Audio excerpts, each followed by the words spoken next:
tea because our cup of tea is ready to speak all things women's soccer with you. My name's Megan Warner, and I'm joined today by my co-hosts, Katie Goodman and Harlie Ford. How are you both today? Good. I've got my matcha latte here. I'm ready to go. Yeah, I'm excellent. I'm surrounded by a couple of cool cats, including some cats on cat sitting 4, and one of them is named Harlie, so that's pretty gratifying. Oh, He's a very fat cat. cutie. He's amazing. Cutie. Oh, There's a big cat, I won't lie. Yeah, Megan saw him. I'm really hoping for a cameo on this one. I'm like, there's nothing cuter than like a cat photo bomb. It would be amazing. I think he went to go sleep in a sunbeam somewhere, so. We'll see if something in the show grabs his attention. Yeah. So why don't we get started with the latest and greatest in women's soccer? Oh, my mom's joining in. Morning, Mom. Good morning. Happy Saturday. Happy Saturday, indeed. So, to start off, some very exciting and monumental news was announced on August 31st. The FA Ireland announced the women and men's national teams will be getting equal pay. Now, interestingly enough, this actually came about because the men's team are going to take a reduced pay and the FA Ireland will match the pay. So, ultimately, it's just not about being paid to play for your national team. That's not what the honor is.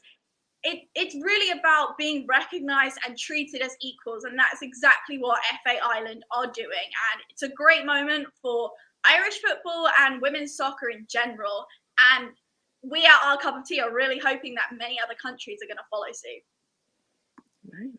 It would be amazing to have that reflected in, soccer worldwide. Are you kidding me? Like, playing on the national stage shouldn't be like a barrier for women, like they should be uplifted in that position just as much as anybody. Speaking of uplifting women, the first ever women's professional soccer league in Japan, it will be playing on September 12th, and there was a promo video released ahead of the season. So the WE League, which is short for the Women Empowerment League, which I personally am a fan of.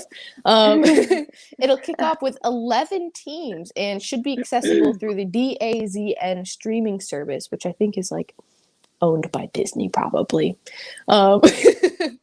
As international fans of Boso here, we encourage you all to keep an eye out on this league and try and access it whenever and wherever possible, especially when, up and coming leagues. It's critical to have that support in the early stages to make sure that there's an audience behind the players and letting these companies know that there's a demand for the sport and for the players that are playing it. Right. Yeah. And, I'm actually really surprised to hear it's their first ever pro leagues. I mean, they have a national team, they also have the J League, which is like the men's professional program, and I think 7 of the teams that are going to be in the WE League are actually like satellite clubs of the J League squad. So that's cool. Yeah. Okay. Well, that's cool. Well, good for them for getting on that. But I think that does provide a bit of a comparison for you when it comes to World Cup stuff with US and other places. You begin to realize people don't have the same opportunity. And so you're kind of playing a different ball game. So that's all really interesting to know. But moving on, back here in the U.S. and in the UWS, the league, I know that the season is over now, but that doesn't mean we no longer have news to report on it. In fact, all of the All-Conference Awards have been coming out. And most recently, the All United Women's Soccer Awards were announced. So your best bet is to head over to uwssoccer.com for all the information. But of course, we're going to discuss a few. But there's a lot of people whose names have been mentioned. So if you can, head over to the website, and that's where you're really going to find all the nitty gritty. Yeah, I mean, so much is coming out of the UWS in terms of the awards. So we're just going to cover a few of them. Goalkeeper of the Year was announced, and the award goes to Hilary Bill of SC Blue Heat and Ali Alga from CT Fusion. Now, both of these goalkeepers were incredible. Hilary Bill only conceded 4 goals the entire season. If that's not worthy of Goalkeeper of the Year, then I don't know what is. And then Ali Alga had 46 saves for the season. And she not only was a commanding presence in that goal, keeping the ball out, she was actually a huge leader and a pivotal point in the communication of the backline for CT Fusion. So both worthy of that award. Yeah, no, it's pretty excellent to recognize, both the keepers that are able to keep goals out and then also keepers who are just like under so much pressure that they have to stand on their head to save the game, So that's really awesome that both dynamics of that were recognized. For Defensive Players of the Year, Jamie Erickson of SAA played every minute of all 13 games and scored a game-winning header to win the Southwest Conference. Also, Alyssa Thompson from SC Blue Heat. She is 15 years old and contributed at both ends, had great speed, and was a very exciting player to watch. So both well-deserved players to receive this recognition. Absolutely. I can speak to both of those. I've had experience with both. And yeah, Jamie's amazing. She was one of our staple players. I mean, just completely integral to the back line. And then, as far as Giselle goes, like, she's a speed demon, man. There was no stopping that girl, and she has so much ahead of her. I'm really excited to see where her career is going to go. But just speaking to some of the offensive players of the year, we have Kelsey Araujo from FC Buffalo with 8 goals, 7 assists, and is now playing professional in France. I mean, talk about UWS putting you where you need to be, right? And then also we have Alyssa Thompson from the SC Blue Heat, which is Giselle's older sister and another skillful player who created a lot of heat in the Blue Heat attack. So yeah, I'm telling you, these two sisters are a little power couple, and their parents should be very, very proud. And I wouldn't be surprised if I don't end up seeing them in another program together somewhere else, because they bounce off each other so well. They're great. And there's sky's the limit for them. So it's sister chemistry. Sister chemistry. For sure. Can't beat telepathy. Yeah. Yeah, you really can't. I mean, Harlie and Dane playing together on the field, you guys got the opportunity to kind of play on one side when you were playing outside back, Harlie. So that was really cool. And I also played with 2 other sisters at my junior college. And you can seriously tell when players are sisters, like by the way that they connect with each other, not just because they've grown up on the same teams, but because they're related. They do just have this like extra thing, and it works. The last award we're going to be talking about is the most valuable players. So Kenny Kessler of LSR was voted for this one, and also Paige Eli from Midwest United. Kenny Kessler finished with 12 goals and 5 assists in just 10 games, and LSR didn't make the national championship, but the fact that she was still able to get this award, I think, is just testament to her. And I do really kind of wish that we got to see LSR playing against those top teams, because they were such a watch this year. Better watch it. I'm just kidding. I'm just kidding. Because they definitely did. And then Paige Eli from Midwest United, centre back, with just that all-round excellent ability on the ball, technical ability, but also able to break up play and a pivotal role in the back line, organising and leading from there. So 2 very deserved players for most valuable. And then, that is all the awards that we're going to be talking about. But if you want to head over to the UWSsoccer.com to find out more, please do. And the talent in the UWS and the UWS2 this season was just incredible. So our cup of tea would just like to say thank you to everybody involved. It's safe to say we all had a great summer, and stay tuned for the UWS2 awards that will be coming out soon. So more news to come from the UWS. It never stops. Yep. Now let's get into our hot topic for the day. So it's now September, which I can't quite believe. It's bonkers. Yeah, it is. And that means college soccer is well underway. Preseason is complete, regular season games are starting, and conference is coming up very, very soon. So this is an extremely exciting time in the United States. College soccer is a huge thing. And many young athletes only dream of being in the position to be able to play a collegiate sport. So today we're just going to be talking about college soccer, like our journeys, where we played, the different levels, and all things like that. So Katie, why don't you get us started with where you went to school and how you actually got recruited? Yeah, so I played at Mississippi State, which is D1, and we played in the Southeastern Conference. And actually, my story is kind of interesting because I wasn't exactly recruited. I walked on. But I did go to, so back in my day, we didn't have a lot of social media and all that.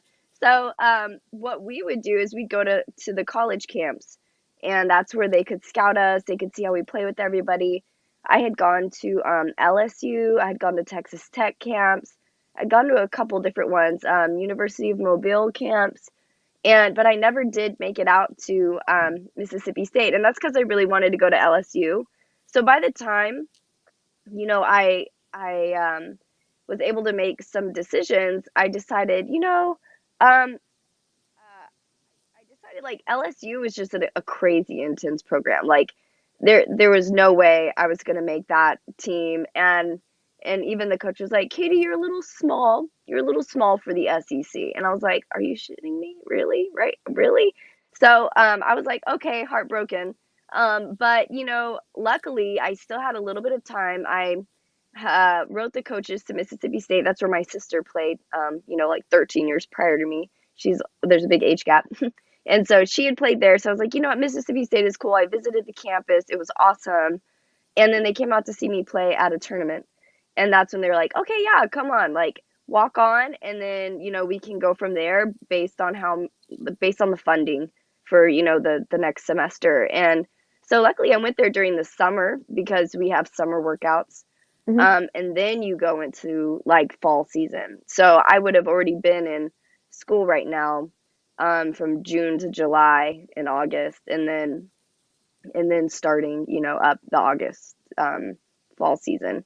So by the time that came around, they put me on like a small scholarship with like books and board and all that. So I felt like, whew, thank God, like I made it, like we're good. And then it was just like fighting tooth and nail from there on out. But yeah, so mine was kind of a little bit of a strange way. It was very Rudy like, like Rudy, Rudy, like just go for it. My sister bought me the DVD. She's like, watch this anytime you're doubting yourself. I was like, okay. So anyway, yeah, but luckily I made it, and I wouldn't change it for the world. Like not even one part of it. It was hands down the hardest thing I've ever done. And because that's the hardest thing I've ever done, it has helped me to realize I can do other hard things. And so it's one of those pivotal moments in my life that I would never ever give up. But yeah, so I mean, I know Harlie, you have a kind of really a different story too. So why don't you Yeah, tell me a little bit about that? yeah. My college soccer journey was definitely unorthodox. Also, before I get into that, my go-to inspiration movie is Rocky Balboa. I think I watched that thing like 14 times in a row after like my last senior game of like high school, and I didn't have a place to go, and I was like, well, Boom, I'm boom, just gonna. boom, boom, I boom, know. boom, boom. I know. I just Cue, need the eye of the tiger to keep me yeah, going. yeah. Anyway, Cue the music. Yeah, Alexa, play "Eye of the Tiger." flying high I now. Yeah. Anyway, Yeah. but yeah, my college soccer journey was definitely unorthodox. So I was not recruited coming out of high school. I think a lot of that had to do with just like the experience and understanding I had of the recruitment process, which was nil. I had none.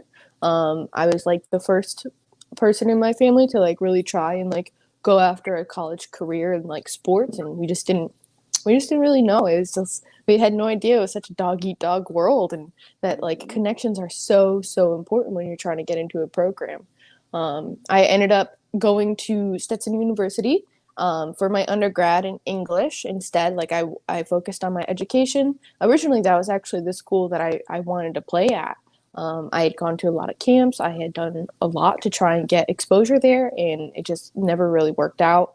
There were other things that were going on as well. There was maybe an opportunity to be a walk on, and then a lot of the players that were coming out of that program, I was able to talk to and even play with actually, and all of them came out of it feeling so drained by the coaching environment, and I just like I don't know, it's just it was something that I didn't feel was right for me, you know, regardless of my personal situation, even if, I don't know, I just didn't think it was right for me.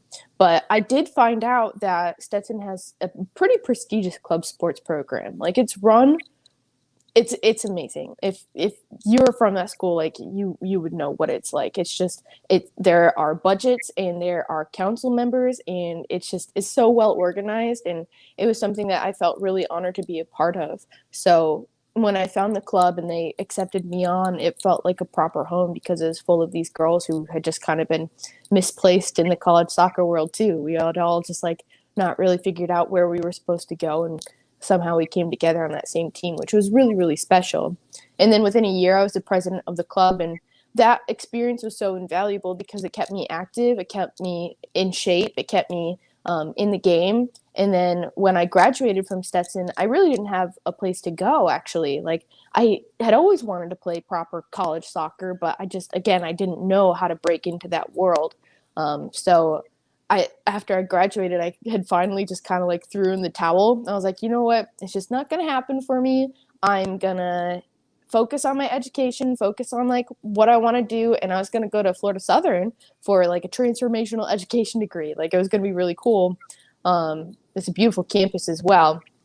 But what ended up happening is that the team Megan and I play for, Unity FC, we had a combine with Weber International, and not only did I get recruited out of that combine, like 7 of us got recruited out of that combine to like come and play at Weber, including my little sister, which was amazing. So it seemed like it was kind of funny that I had finally like thrown in the towel, and then it came back. It was like, hey, you want to play now? How it works. Like, oh, of course. And, Yep, you know, that's how it works. I wouldn't trade anything, just like you, Katie. Like, I wouldn't trade anything in the world for that experience. You know, there were some struggles with the program, but, you know, I got to play with my little sister, and I got to meet Megan because of it. So, you know, again, unorthodox. But, you know, again, it was a very, I don't know, it's an experience that I wouldn't trade for anything. You know, I just want to tap on how you were saying when you let it go is when it came to you. And that's why I'm such a firm believer that like what's meant for you is meant for you. Like, it's not going to escape you, you know? Right. And so it's one of those things that really helps you to let go. Like, in the future when you're like, I don't know if this is going to happen. I don't know if that's going to happen. Like just trust the process of letting go, because it works almost every time. I can't tell you, that's happened to me so many times in my life, and it always works out. Always. Yeah, it's almost like a boomerang. Yeah, exactly. Universe is like, wait, no, I promise I'm coming through. Okay, I get it. Yeah. Megan, your college experience, hit us.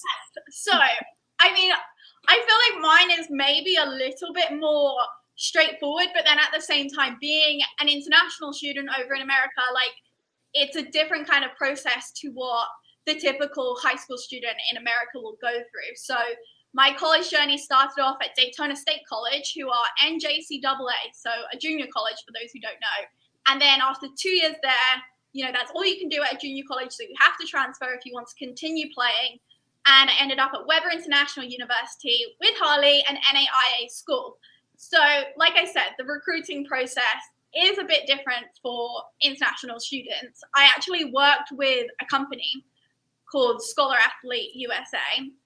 They kind of came to my club in England, Watford, and they hosted like a meeting kind of explaining the opportunities that they could help you get by obtaining a scholarship to play and get your degree at university in America, which is something I had wanted to do since I was like 8 years old. You know, my movie is Bend It Like Beckham. They went over to America, and I was like, that's what I'm going to do. Didn't necessarily know it was going to be to do my degree at that point when I was 8 years old, but I was like, soccer. So it happened for me with Scholar Athlete USA, and there's actually a lot of different companies that players around the world can work with. You've got First Point USA, Sports Recruiting USA, just to name a few. So if you are an international student and you want to come over to America, those are some companies that I would definitely look into. So they kind of help you get a few different scholarship opportunities, and then you know, I would Skype these coaches and kind of find out what their program are like. get a scholarship offer and kind of like, decide for myself with my parents and with the person that I was working with from the company, what would be the best option for me. And then once I came over to America, played my 2 years, it was like, okay, now I'm back having to go through that recruiting process because I went to a junior college. Now, for some people, they might think, I don't want to do that. Like, I don't want to go to a junior college and have to go through the recruiting process again, because it can be a bit intimidating and a bit scary because the future seems a bit unknown. But my time at Daytona State was incredible, and to go through the recruiting process again, this time with that kind of knowledge, I didn't really know what a junior college was. I didn't really understand the difference. I was just like, great location, great school. Yeah, great you're in Daytona. I'm going to Daytona State College. It sounds great. What the heck does NJCAA mean? Yeah. But then by the time it came to be recruited again, I'd had that exposure of playing D1, D2, NAIA, D3 schools. I had a coach who had incredible knowledge, incredible connections. And so that second time I was doing the recruiting process, I had built up my knowledge and it wasn't so scary. And I didn't have to go back to the company. I mean, if you wanted to, you could. But for me, I just worked alongside my coach and I was talking to a lot of different coaches, and Weber International was the program that fitted what I wanted. And I'm so grateful to have gone there because I had the most incredible opportunities. So my big question for you two, having, experienced the American student way of getting recruited, do players typically have companies like what I used, or is that not really a thing?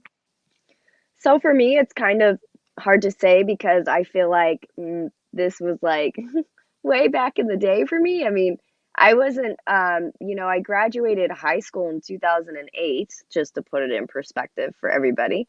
And prior to that, like, you were supposed to be actually, I didn't even realize until my junior year that most people were committing by their sophomore year of high school.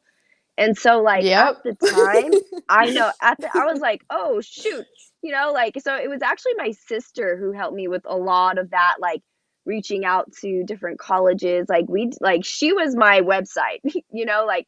she was the one doing the thing, because my parents were like, I don't know, someone just called your sister last time, and it's like, fast forward 13 years and it's me, and they're the ones doing their own work, Right. So my sister, like, God, I love her so much. Like, I look back on it, I'm like, I'm so lucky that I had her, because I don't know what I would have done. I would have just gotten to my senior year and been like, whoops, I guess that's it. But she's the one, she would take me from camp to camp. She made sure my FAFSA was getting done and that I was getting like going where I needed to go. Yeah, I'm so lucky for her. That's amazing. I know. I'm just like, bless you, my friend. But through that process, like, it was, to my understanding, the only way to do it was to go to camps, to write, like, hand letter or email, write these coaches and ask them to show up to your tournaments. That was kind of the only way. And as far as video goes, video was not a big deal back then. Like, I know a lot of players now have this incredible exposure just because of video and their social media. Like, you can easily just send a clip over, whether it's in a DM to a school or whether it's in an email, whatever. Like, back in the day, like, the coverage I had of my high school games was pitiful. And it was pretty much because my coach told her dad to set up a little camcorder so that we could have that opportunity, So nowadays, a lot of people, they already have that video going, and I'm really glad to see that, because it's not only making it easier for coaches, it's making it so much easier for women. And I think that's why a lot of these leagues are beginning to be developed, because people just see now. They actually see what's out there and the opportunity that's there with how many people are participating in this. But before that, it was based on who's going to email me first. Now you can stumble upon somebody on the internet. So, yeah, I don't know. Things have changed. How about you guys? Because you're a little bit younger than me, so I'm sure it was a little bit different. Yeah, I mean, coming up again, I didn't do recruitment as well as I could have. I did ID camps, but more than anything, those are kind of just, I don't know. For some people, they work, but in a lot of ways, I think they're difficult to actually be successful in those situations because there's just so many girls and they all want the same thing, and it's tough to stand out in those situations, especially when there's so much pressure on you. And it's Right. absolutely true that Right. like nowadays, I mean, girls are like, you're not supposed to be getting offers and stuff, but even as freshmen, girls are knowing where they're going at this point. Like, that's not how it's supposed to work, but I'm aware Is what of it like is. some situations where Yeah. like, you know, coaches are already talking to freshmen. Anyway, point Yep. being is just like by the time that you're a senior in high school, if you haven't really figured it out, it's a tough nut. Like that is a real challenge to try and face. But Yeah. something that does help though is the internet and social media and just how accessible the recruiting game has become. There's an app called Field Level, and that directly connects players and coaches where like coaches can put out what they're looking for and players can put out what they're able to bring, and then they're able to connect directly like that. It's almost like social media recruiting. It's insane. Oh, Like it's wow. an amazing resource.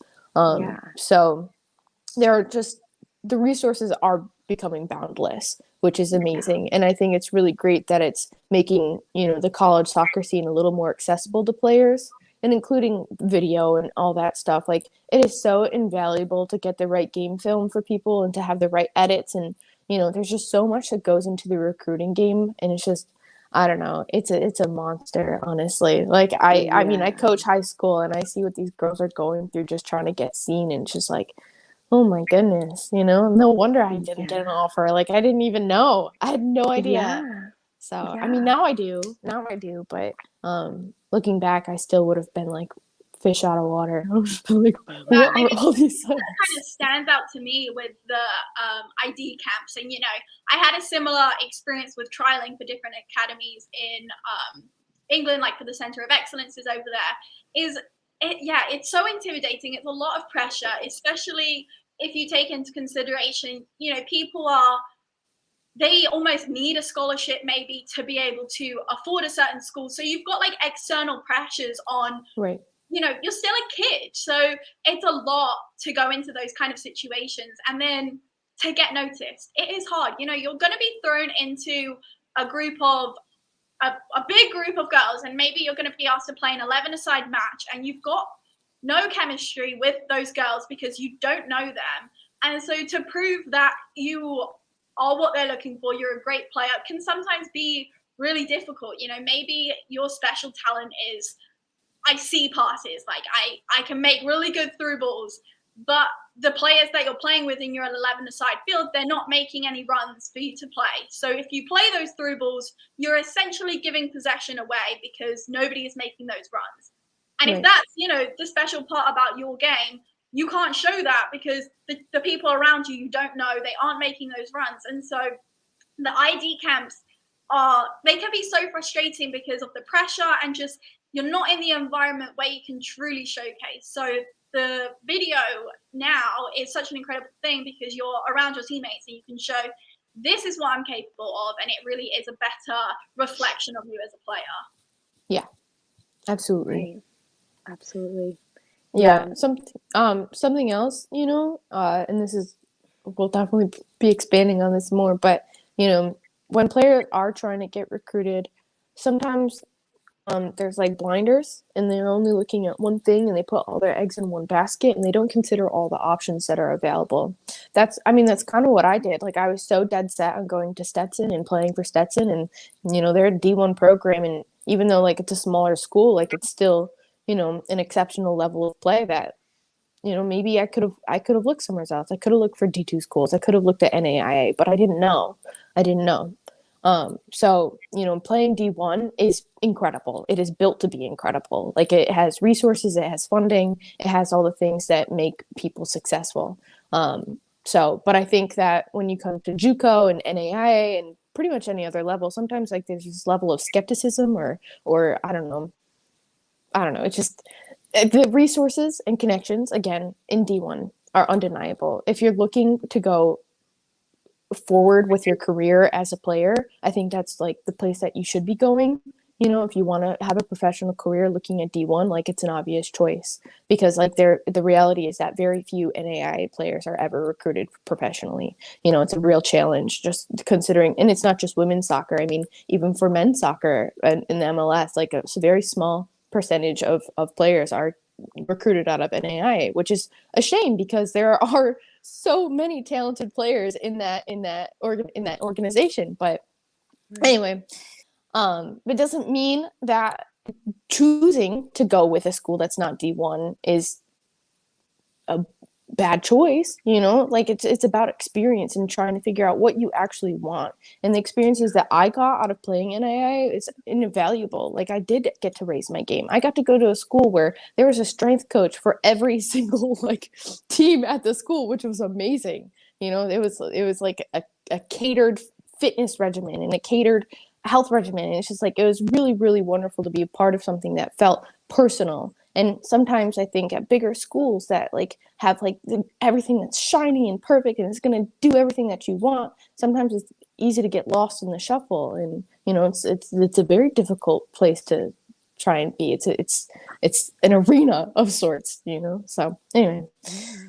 Yeah. No, but like Katie, you played D1. Yeah. So yeah, no, I was just gonna say, you know, I think the main thing about D1 is while everyone you're on the team with is really good, you know, so it is extremely difficult to stand out in a D1 program, but at the same time, because everyone is so good, it brings up the level of the other players. I mean, it makes you up your game. Like I remember when I first got there, it was like our first practice and I just was like, oh shit.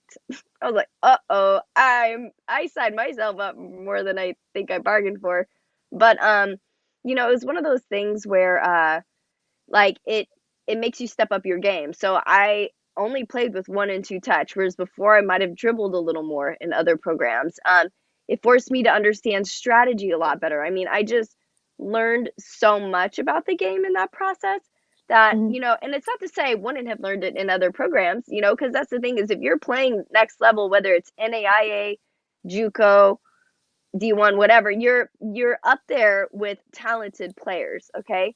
So like, but I think with D1, just because I've played on a couple different teams, played with D1, you know, I played with the Athenians, and you know, the past time I'm currently playing with like a women's league at the moment just to like keep my touch going.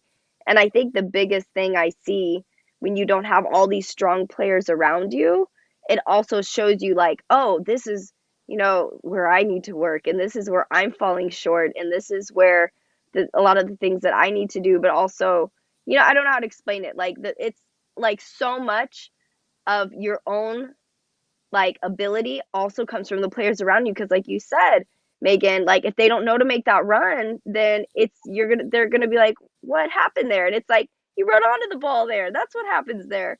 You know, so it's like that, or if you're receiving a bad pass, you're more likely to give a bad pass. You know, it's just kind of like it raised the bar for me, at least. And also it was something I was talking about the other day. Was that, you know, when you get into these programs, like you don't realize the level of fitness that's about to hit you. And so like your body goes into like shock mode for a minute there during 2 days. I remember we're up at 6 a.m. We're playing again at 6 p.m. And you do that for 2 weeks straight. And like that's not something like even as in high school, yeah, I did a lot of sports and things. So like I was very well equipped for it. But even as well equipped as I was not ready for that level of fitness. I mean, I'm talking lifting heavy weights, going out there playing like it's game day every day for 2 weeks because you're fighting for your spot and you're trying to show what you can do, right?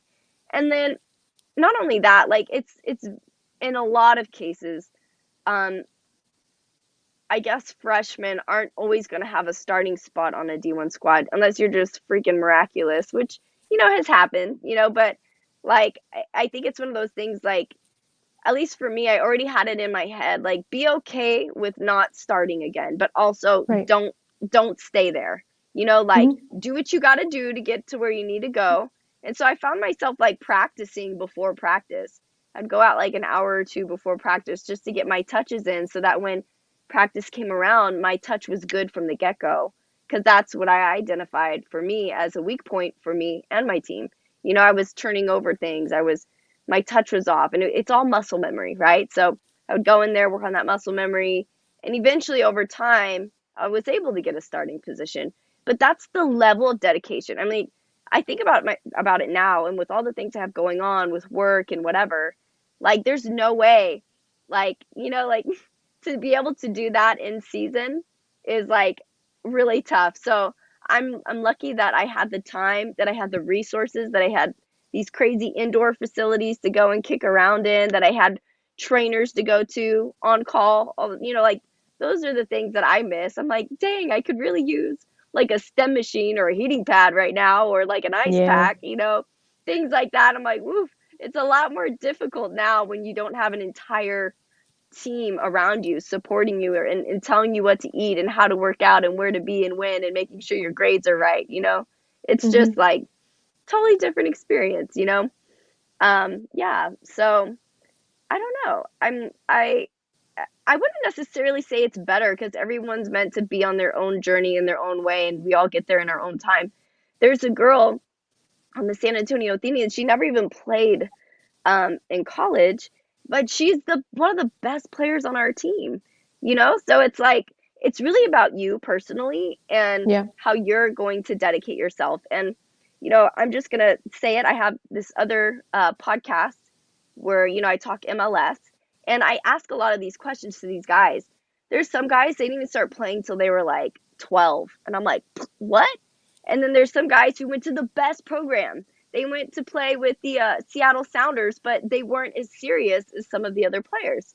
So then they end up going here, then they go there. But like, you know, like you can be in the best program ever, but it's up to you to do something with it, you know? Right. And so, yeah, and vice versa. Like maybe you're not in the best program ever, but again, it's up to you to do something with it.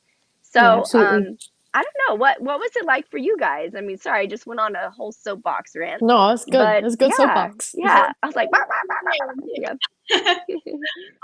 I do feel like, you know, the kind of experiences that you're talking about, and you know, some of the things you said were very personal things that you did, like going out and training extra, and all those kind of opportunities that you had and you did, I feel like is very similar to what I experienced at both my JUCO and my NAIA school. You know, like we had the opportunities to go out and train extra. You know, at my JUCO, the goalkeepers trained at a different time, and I used to go out there and, you know, help out and take shots so I could work on that aspect of my game. And there's just, you know, if you want to put in that extra effort, you totally can, and you have to go out of your way. Like you said, no matter what program you're in, if you're dedicated enough, you can put in that extra time. But obviously there is some differences between D1 and other levels. I know my friend who played at LSU, she was telling me how they would literally get on a plane to go and play matches, and I never got to go on a plane to go and play a match. Like Nope. we would be No planes. driving up to South Carolina, driving to Alabama to play. And I mean, I was playing, I was getting better, and I was enjoying myself. So did I need the plane? No. Does it sound really cool? Right. Yes. You know, so Ain't that great? Ain't that great? Yeah. Ain't that great? there is some differences, but ultimately, yeah, like you can do what you want. And I am one of the few percentages that played JUCO and played NAIA and was able to go and play professionally in Iceland. So I can attest that it is possible. If you want to do it and you are dedicated enough, you can do it. You just find the program that suits you. You know, I had a program at Daytona State where the coach truly cared about me. She cared enough about me to help me develop as a person, as a leader. I was a captain there, and I personally, I don't really enjoy being a captain. Like, I feel like it's a lot of pressure, and she really guided me and helped me and developed me in that kind of area. Meg, you're a kick-ass captain, though. Yeah. Oh. You're pretty excellent. I could totally see you to be an amazing captain, just because you're hands down the most organized of all of us on this. Like, yeah, you're always of spearheading things. Oh, for sure. Oh, for sure. Yeah. And then when I was at Weber, you know, the assistant coach, Eric Castelline, who is now head coach at Weber. Coach. If you're looking at going to that school, I can attest to the coaching staff there just being absolutely incredible. He really took me under his wing and helped me go into the professional game over in Iceland. Like, if it wasn't for him, I wouldn't have got that opportunity. And so if I hadn't have gone to that NAIA school, if I had gone maybe to a bigger program where I was maybe not recognized as one of the top players, maybe that opportunity wouldn't have come. I don't know. Maybe it would have, because I didn't do it. So I don't know. But what I do know is going to that NAIA school is what helped me and allowed me to continue my game. So the opportunities are there at different programs. And even if you don't go to college, you know, opportunities are still there. You've got the likes of the UWS, summer leagues. They can help you and expose you and allow you to continue the game in whatever capacity it is. You don't have to go to the big school. And if you do go to the big school, enjoy it, take every moment in, and if that's and make the most of it, then that's the program that's right for you. But there's a lot more to look at than just the NCAA D1 logo that is on your website. Like, it's a lot more than that. Right. Yeah, I think it comes down to doing what feels right rather than what necessarily looks right, you know? Right. Yeah, that's so important. Like, whether it's you're looking at the school and you want to just be there, or whether you're going to school and you have a degree that you have in mind, and maybe the soccer program doesn't match your degree, right? Mm-hmm. So like you just have to do what's best for you at the time. And like we had said, if it's meant for you, it'll come back. And if you want it bad enough as well, it'll come back, you know? And just, again, going back to my friend on my team, who she didn't even have to go to school, and she just kept playing with the boys. She, you know, just worked on her stuff on her own, played on a couple leagues here and there. Like it's really up to the individual. And you know, like, yeah, UWS does that for us. Like, it not only gives you like this place to play at a high level, but it connects you with people all over. I mean, whether maybe you get on our show for an interview and someone discovers you there, or maybe someone just sees you make a great play and maybe they want you for their team next time. You know, like, how many players have just gone pro or have gone abroad or have found better college programs simply because of the UWS? So, yeah, no, I think I can't speak highly enough about this league. I think it's great. Yeah, absolutely. It's a place that creates opportunities, and I think it's because it values people, and I think it values like uplifting players, and it's very. I think in a lot of ways it's hard to get lost in the shuffle because everyone in it is so important. Like we are building the foundation for soccer to like the rest of women's soccer to come. And so everyone who's a part of it right now, they are so critical, and everyone has a place and has a part in, you know, the structure of what we're trying to do with UWS. So it's a very unique organization. I'm so proud to be a part of it. I'm so proud to promote it at every moment I'm able to, because again, like, if I had not been playing with Unity, if we had not been a part of UWS, which gave us like a level of exposure and an identity and legitimacy, I would never have gotten an opportunity to play college soccer. It just wouldn't have happened. And I wouldn't have met Megan. And I wouldn't be here on the show. You know? So yeah, so many things. God. Yeah. So, you know, college soccer is an incredible experience. But like you said, it's not for everyone. You know, there are so many factors that go into it, whether it's finances, expectations, career paths. Like, it's just, you know, you have to make the right choice for you. And just because you go to a D1 school, just because you go to NAI, or just because you don't go to college at all, doesn't mean that has to end your career. You know, play as long as you can, as hard as you can, and the right things will come to you. I guarantee it. Agreed. Yeah, totally agreed. Once you go to the school, you know, you're not locked in. If you start at one program, you can still transfer to another. Like, whatever is right for you, you have to think about yourself and what you're trying to achieve. And I hope that this conversation has, you know, opened some eyes for some people and maybe help them out when it comes to the recruiting process, because it is very daunting. And the more you increase your knowledge, the better chance you have to be able to find the perfect fit for you. And it's not an easy journey, but we all had the most incredible time playing college soccer. So we would highly recommend that you do. But like we said, Worthwhile. There's everywhere for you to continue in the game with the leagues, such as UWS. So right. Really hope you guys have all enjoyed today's discussion about college soccer. You know, find the local college soccer team by you and go out and support their games, because conference is about to start and it's going to be intense. The level of college soccer is incredible. So get out there, show your support. And girls are hungry.